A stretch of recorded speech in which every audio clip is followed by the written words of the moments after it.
Lalu banyak teman-teman kita yang mendengarkan suara zikir itu merasakan daya, padahal dia belum berzikir, tapi hanya mendengar saja merasakan daya, merasakan getaran, merasakan ada energi yang masuk pada dirinya, segala macam ya. Jadi ini kita coba jelaskan, mudah-mudahan menjadi pemahaman untuk kawan-kawan semua. Ini ada satu komentar dari Ibu Adis Rosalina ya. Ini belum zikir, cuma dengarkan aja langsung ada daya merinding mau nangis. Seakan alhamdulillah, amin ya Allah. Tolong nanti diperjelas lagi kenapa langsung tersalur mengalir daya bang, minta pencerahannya ya. Jadi sini saya mau jelaskan sesuai yang saya pahami ya.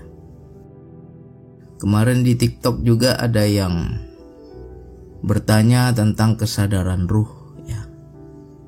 Tolong diperjelas bang, kesadaran ruh itu seperti apa. Makanya saya nggak jawab kemarin waktu dia nanya di TikTok, saya nggak jawab.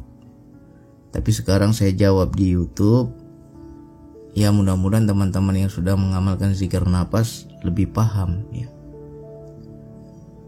Jadi kita harus pahami bahwa pada diri manusia itu ya ada cipratan Allah ya. Kalau bahasa saya cipratan atau percikan ya. Hakikat cipratan atau percikan ini sebagian kecil dari zat Allah ya. Bagian daripada dirinya ya. Itulah yang dikatakan dengan ruh pada diri kita. Sehingga kita mempunyai penglihatan, pendengaran dan hati. Makna hati di sini adalah rasa. Rasa itu juga dari ruh. Jadi mengenai kesadaran ruh ini juga ada tingkatan, bertingkat-tingkat. Seperti apa yang dirasa pada jasad kita, yang apa yang masih dirasakan pada panca indera kita itu juga ruh. Apalagi segala sensasi jiwa, apa yang dirasa oleh diri kita yang batin juga itu dari ruh. Nah makanya ketika teman-teman mendengar zikir bergetar hatinya ya kan. Seperti di Al-Quran dibilang, apabila disebut nama Allah bergetarlah hati mereka, bergetarlah hati orang beriman ya. Kenapa ada getaran itu? Karena ruh itu sama dengan gelombang atau getaran ya. Dengan aktifnya kesadaran ruh itulah kita bisa mengetahui segala sesuatu. Seperti intuisi, seperti ilham, seperti firasat, itu semua kesadaran ruh.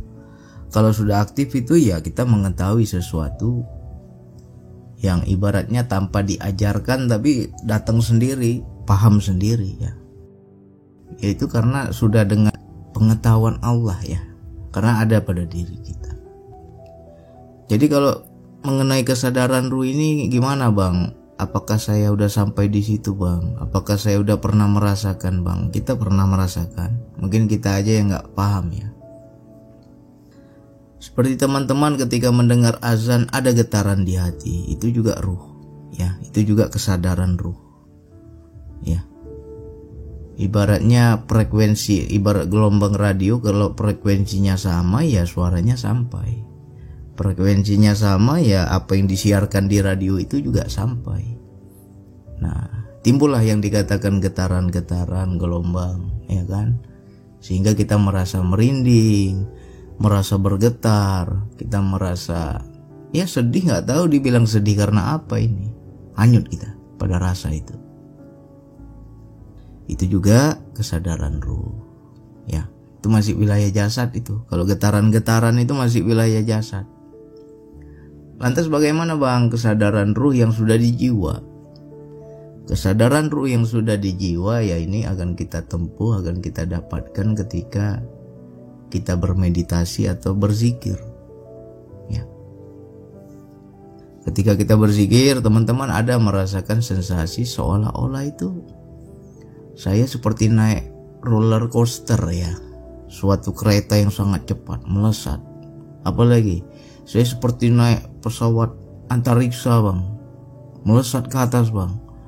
Atau kepala saya rasanya kesedot bang, kayak ada vacuum cleaner yang menarik ke atas bang. Ya itu juga kesadaran ruh.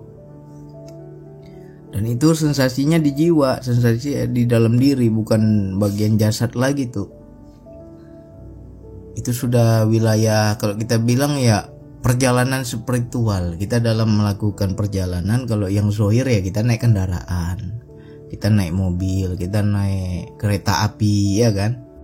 Nah lantas kendaraan jiwa ya ruh tadi ya, ketika kita mencapai yang namanya titik kesadaran ruh itu, disitulah ada daya tarik atau melesat secepat cahaya. Bang, aku terbang rasanya bang. Dalam zikirku aku rasanya terbang secepat cahaya, kencang sekali.